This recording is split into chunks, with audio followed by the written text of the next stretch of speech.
Olá pessoal, estamos aqui mais uma vez na terceira aula de espanhol e hoje nós vamos falar sobre os artículos, os artigos, né? É um tema interessantíssimo, mas que muitos de vocês têm dificuldade quando vão associar os objetos, as coisas, né? Então é importante compreender, conhecer os artigos e suas funções. Então vamos começar dividindo os artigos, né? Os artículos em espanhol, eles se dividem em duas partes.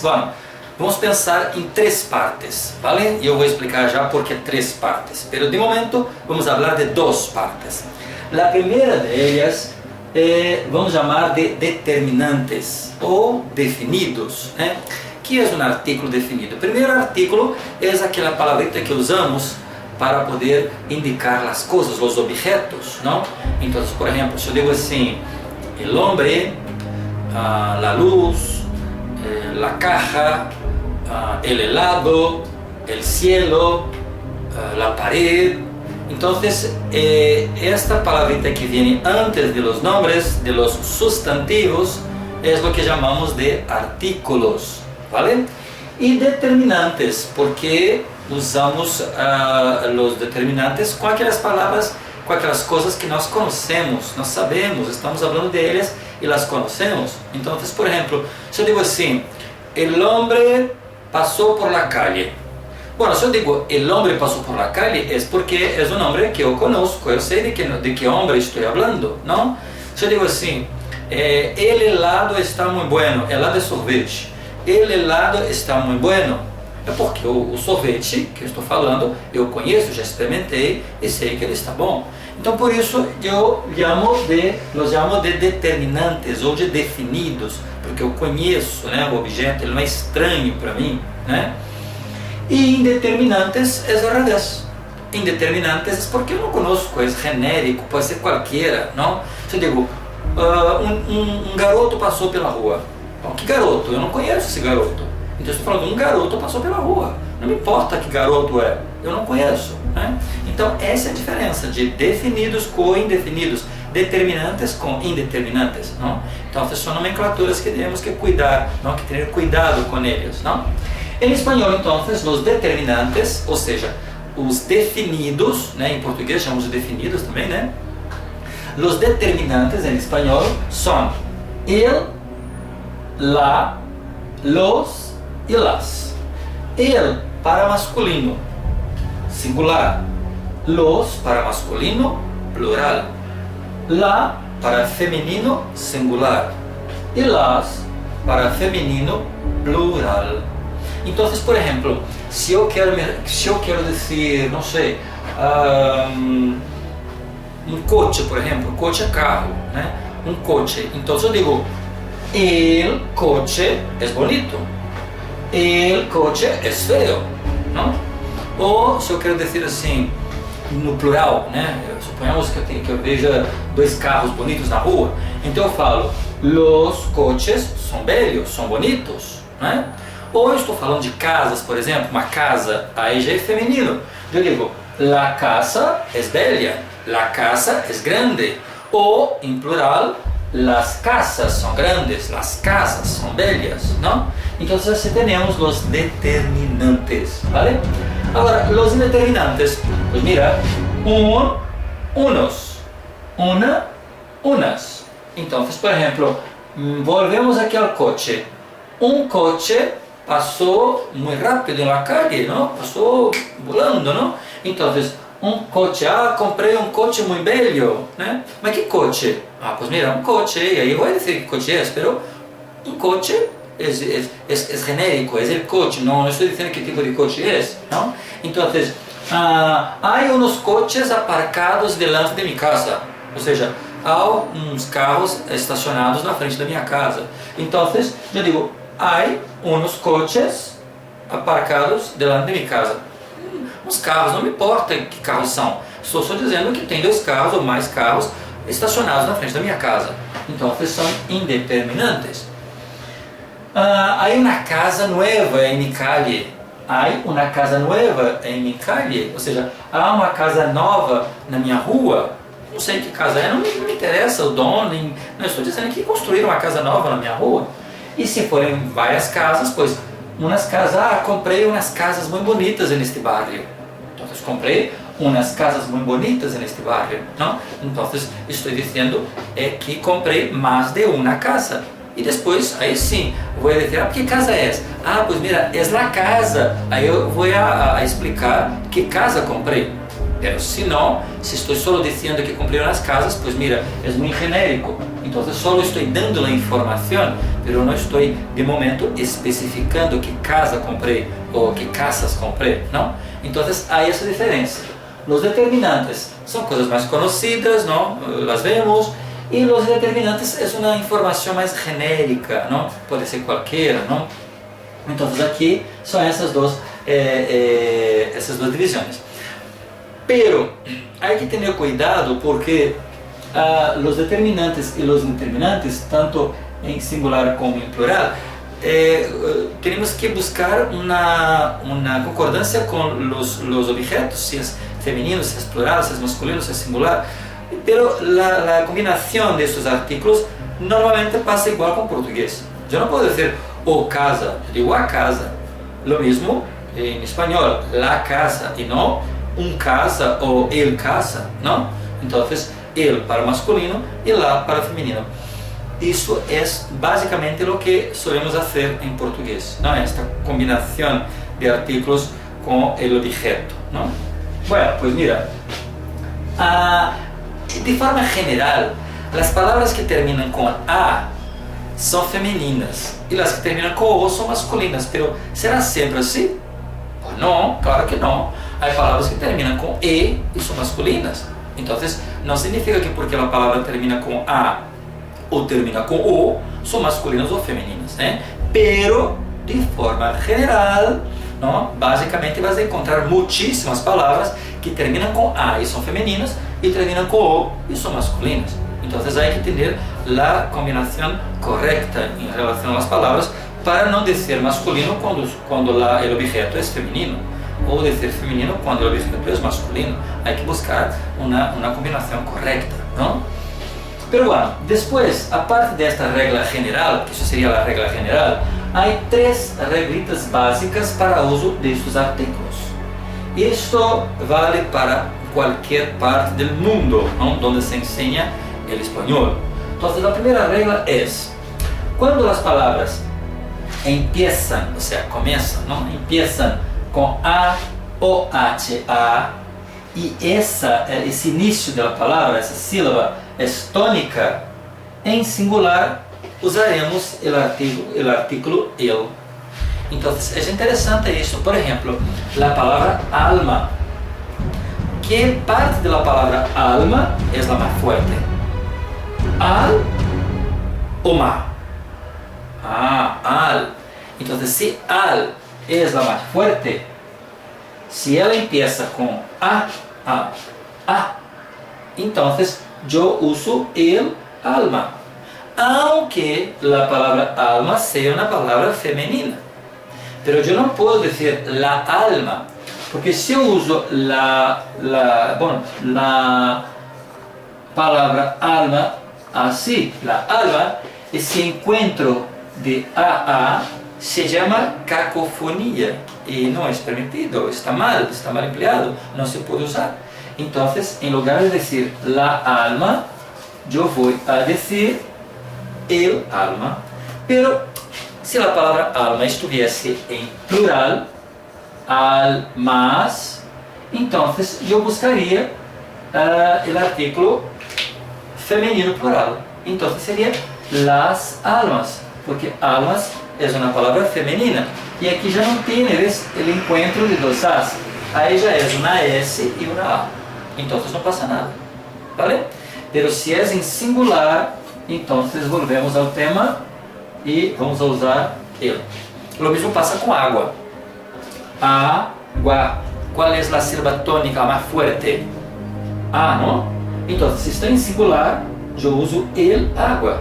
Ahora, si agua pasa para plural, aguas, entonces yo uso las aguas. ¿Por qué? Porque agua es una palabra femenina. Entonces, cuidado, porque el uso de este artículo con estas palabras no significa que las estoy transformando en masculinas. Simplemente porque este encuentro de la a, gramaticalmente hablando, no se puede usar, está mal. Entonces yo uso el agua o el alma, ¿vale? Luego, las palabras que terminan, esta regla es palabras que empiezan, pero ahora las palabras que terminan con AG, siempre voy a usar el, porque entonces estas palabras en español son palabras masculinas, ¿no? Entonces, por ejemplo, viaje, hospedaje, es al revés de portugués. Portugués, por ejemplo, digo a viagem, ¿no? O a hospedagem. En español no, y ahí es una regla. Si guardamos la regla, no importa el lugar donde estemos, vamos a emplear correctamente la regla, ¿no? El artículo. Entonces, si termina con AG, no importa la palabra que sea, siempre será el. Siempre. En singular, obviamente. Ahora, si es plural, entonces el plural de el, los. Entonces, viajes, los viajes. Hospedajes, los hospedajes, ¿vale? Pero, en general, si la palabra termina con AG, siempre será masculina. Entonces, yo utilizo el. Si es plural, plural de el, de los. Después, las palabras que terminan con hombre. Otra regla. Toda palabra que termina con hombre en español es femenina. Por lo tanto, yo voy a usar la.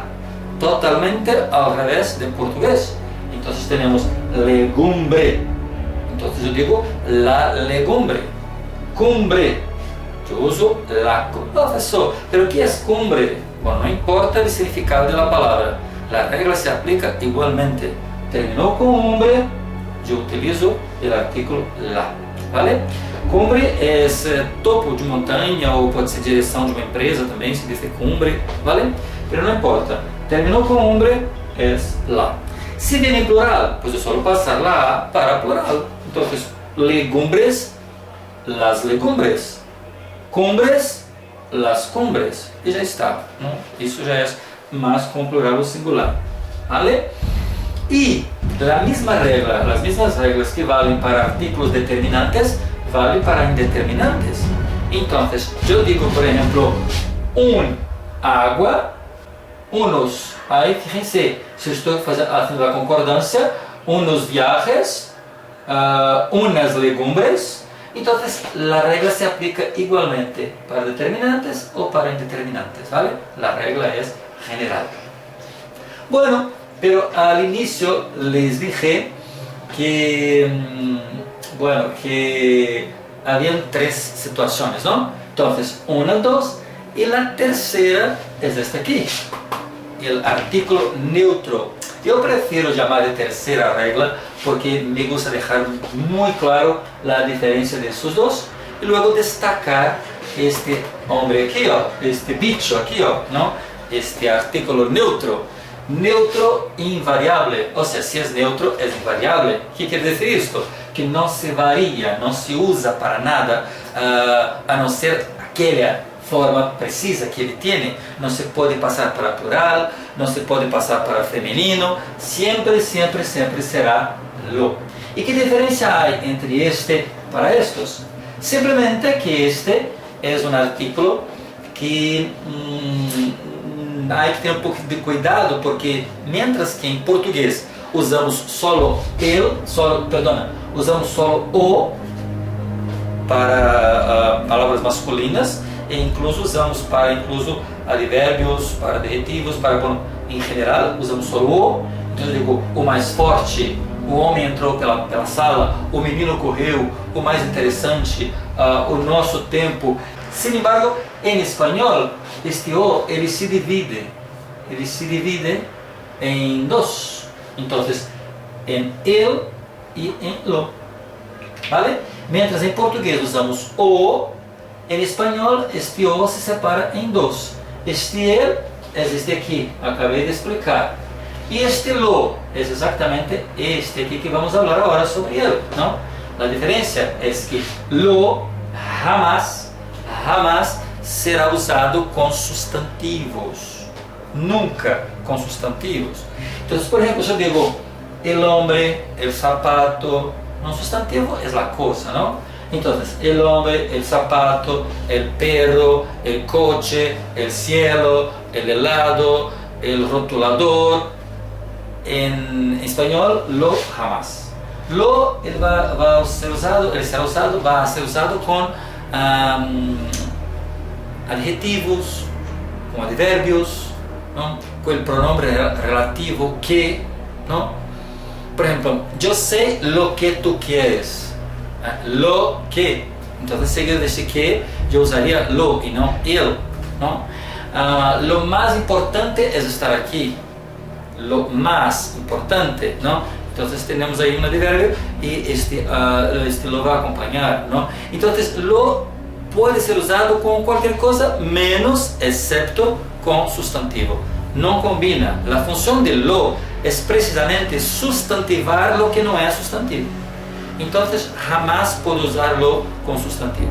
Isso geralmente cria uma confusão, às vezes na hora de fazer um exercício. Por quê? Porque é mais fácil associar o com o lo em português, né? O português com o lo espanhol. É mais fácil pelo som, pelo fonema, associar o com o lo. No entanto, sin embargo, não é assim. O em português devemos geralmente associar com el e tratar o lo como uma exceção. O lo é aquela partícula que nós outros não vamos usar nunca para nombrar objetos, coisas. Vamos usar com adjetivos, com advérbios e, por exemplo, com o pronome relativo que também pode ser usado, né? Então, mas eu vou dar uma aula depois especificamente sobre o lo, que acho que vale a pena enfatizar um pouquinho mais, tá? Mas existe aqui, ó, este homem aqui, ó, o artículo neutro invariável, não? Por exemplo, eu diria uma frase assim: veio lo tristes que estáis. Eu veio lo tristes que estáis. Fíjense, lo tristes. Triste está no plural. E eu estou fazendo aí uma ênfase dizendo o quão tristes vocês estão. E estou usando lo. E o lo está aí, ó, sem variar. Lo tristes que estáis. Pero bueno, isto em outra classe volveremos a falar sobre o lo. Vale? Atenção com as palavras heterogenéricas. O que são palavras heterogenéricas? Ó, fíjense, hetero é diferente e genéricas vem de gênero. Então, palavras cujo gênero é diferente da sua língua materna. Por exemplo, em português, algumas palavras possuem um gênero. Em espanhol, por ser uma outra língua, elas terão outro gênero. Então, por exemplo, a palavra leite em português é o leite e em espanhol, la leche. Então, leite é uma palavra heterogenérica em espanhol. A palavra sal, em português eu falo o sal e em espanhol, la sal. Então, é uma palavra heterogenérica. Sangre, eu falo o sangue em português e em espanhol, la sangre, outra palavra heterogenérica. E color, eu falo em português a cor, em espanhol el color. Então, fíjense, la leche, la sal, la sangre e el color. Então, essas quatro palavras e outras tantas são palavras heterogenéricas, né? Ah, mas professor, como é que eu vou saber as regras para isso aí? Bom, aqui temos as regras. 1, 2, 3 e esta aqui. Isso são regras. Regras que se aplicam de forma general. Luego, isto aqui é leitura. Quanto mais leemos, mais aprendemos. Então, não há uma regra específica por que são heterogenéricas. Hombre, porque são femininas ou masculinas, pero ¿por qué? Bueno, isso é uma questão de ler, de entender, de conhecer. E quanto mais leemos, mais aprendemos, não? Aqui não. Aqui são regras específicas e que se aplicam en el uso de los artículos determinantes e indeterminantes, ¿vale? Agora, com os bônus exercícios, vamos a entender um pouco melhor. Na próxima classe, falaremos um pouquinho mais sobre o artículo neutro, ¿vale? Hasta la próxima.